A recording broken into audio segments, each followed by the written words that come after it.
Hola, ¿qué tal? ¿Cómo están? Eh, Mi nombre es Pablo Cedeño, soy de Venezuela.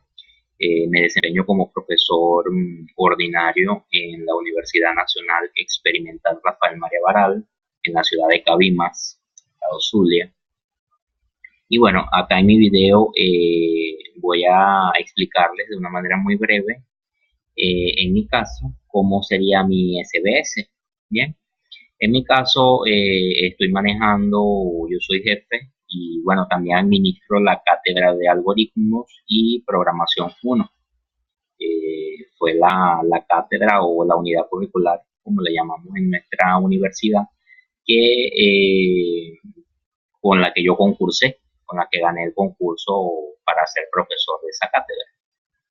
Bien, como es algoritmo y programación 1, estamos hablando de la carrera de ingeniería de informática. Es una unidad curricular vital, fundamental, es una unidad curricular básica, bueno, donde el ingeniero informático adquiere la destreza para desarrollar programas, desarrollar aplicaciones, pero sobre todo también adquiere la destreza de ser analista de sistemas, poder analizar requerimientos. Eh, pues bueno, les presento lo que es mi SBS.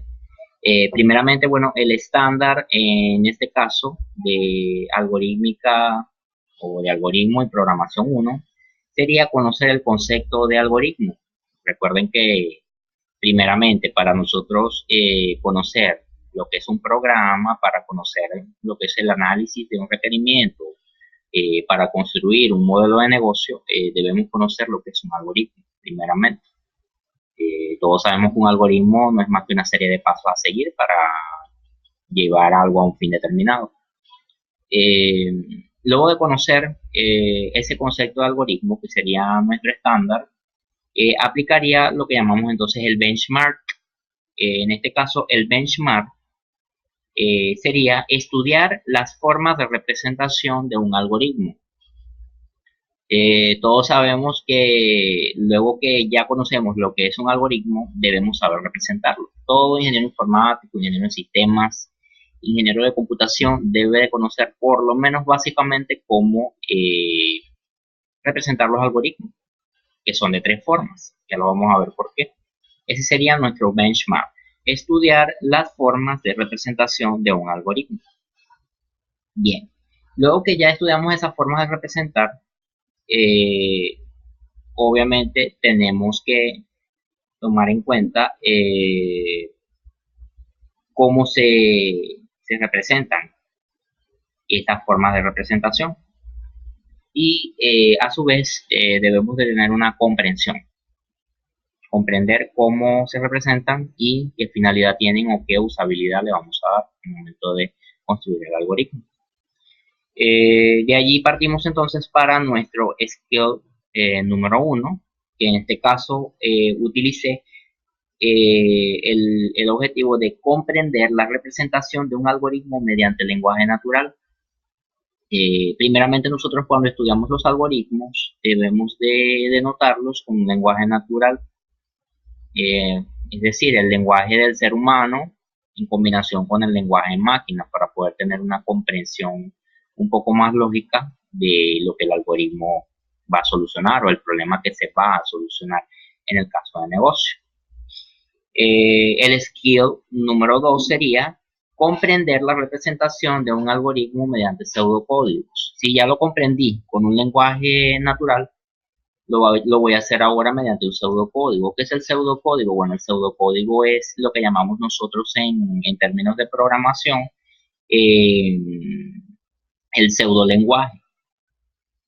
El pseudolenguaje es una combinación entre lo que es el lenguaje natural del ser humano y el lenguaje máquina que utiliza el computador para comunicarse. Mediante el pseudolenguaje, recuerden que hay ciertas reglas para construir los algoritmos. Mediante el pseudolenguaje yo puedo combinar lo que es lenguaje natural y lenguaje máquina y puedo construir un algoritmo también de esa manera. Y mi skill número 3 sería analizar la representación de un algoritmo mediante diagramas de flujos de datos. ¿Por qué analizar? Bueno, recuerden que cuando hablamos de diagramas de flujo de datos, su nombre lo dice, son un diagrama que representa el flujo de los datos y sabemos también que es una representación gráfica. Por lo tanto, cuando nosotros hacemos una representación gráfica, estamos haciendo un análisis del requerimiento o del negocio y lo representamos de manera gráfica para que el cliente o el usuario pueda comprenderlo un poco mejor. Recuerden que en el ámbito de programación, en el ámbito informático, la documentación es vital, es fundamental.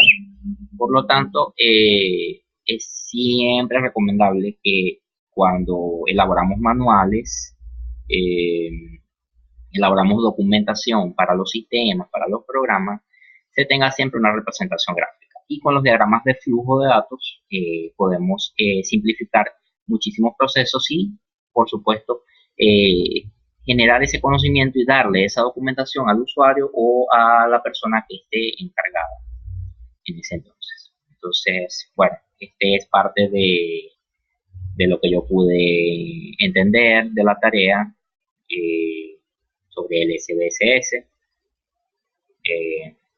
Recapitulo: mi estándar, conocer el concepto de algoritmo, mi benchmark, estudiar las formas de representación de un algoritmo. El skill número 1, comprender la representación de un algoritmo mediante el lenguaje natural. El skill número 2, comprender la representación de un algoritmo mediante pseudocódigo. Y el skill número 3, analizar la representación de un algoritmo mediante el uso de diagramas de flujo de datos. Espero que, bueno, haya sido positivo mi aporte. Y bueno, saludos al señor Ogro. Espero por allí la calificación.